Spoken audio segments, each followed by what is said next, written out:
ಈ ಅಂಕಿ ನಮಗೆ ಗೊತ್ತು 9 ಅಂತ ಓದ್ತೀವಿ. ಇಷ್ಟನ್ನು ತೊಗೊಂಡ್ರೆ 59 ಅಂತ ಓದೋಕ್ಕೆ ಗೊತ್ತಾಗುತ್ತೆ. ಹೀಗೆ 100ರ ಸಂಖ್ಯೆಗಳನ್ನು ಓದ್ತೀವಿ 359 ಅಂತ.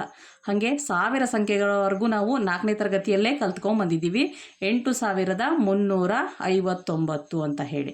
ಇನ್ನು ಮುಂದಿನ ಸಂಖ್ಯೆಗಳನ್ನು ಓದೋದು ಹೇಗೆ?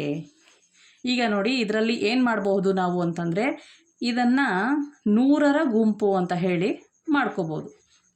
ಇವೆರಡನ್ನು 1000ರ ಗುಂಪು ಅಂತ ಹೇಳಿ, ಅಂದರೆ ಇಲ್ಲಿ ಏನು ಮಾಡೋಂಗಿಲ್ಲ, ನಾವು ಇಲ್ಲಿ ಎಷ್ಟು ಅಂಕಿ ಇದೆಯೋ ಅಷ್ಟನ್ನು ತಗೊಂಡು 1000 ಅಂತ ಹೇಳಿ ಮುಂದೆ ಓದ್ಬಿಟ್ರೆ ಆಗೋಗ್ಬಿಡುತ್ತೆ. ಮುಂದಿನವುಗಳನ್ನು ಇದು ಲಕ್ಷಕ್ಕೆ ಬರುತ್ತೆ. ಆವಾಗ ನೋಡಿ, ಇಲ್ಲಿ ಎಷ್ಟಿದೆ ಸಂಖ್ಯೆ? 6 ಮತ್ತು ಮುಂದೆ ಲಕ್ಷ ಅಂತ ಹೇಳೋದು. 6 ಲಕ್ಷದ, ಇಲ್ಲಿ 08 ಅಂದರೆ 8 ಅಂತ ಅರ್ಥ. 8359.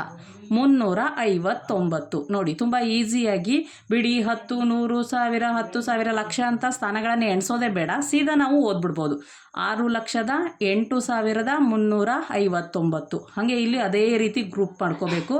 ಇದು 100ರ ಗುಂಪು, ಇದು 1000 ಗುಂಪು, ಇದು ಒಂದು ಲಕ್ಷದ ಗುಂಪು. ಆವಾಗ 7,43,596.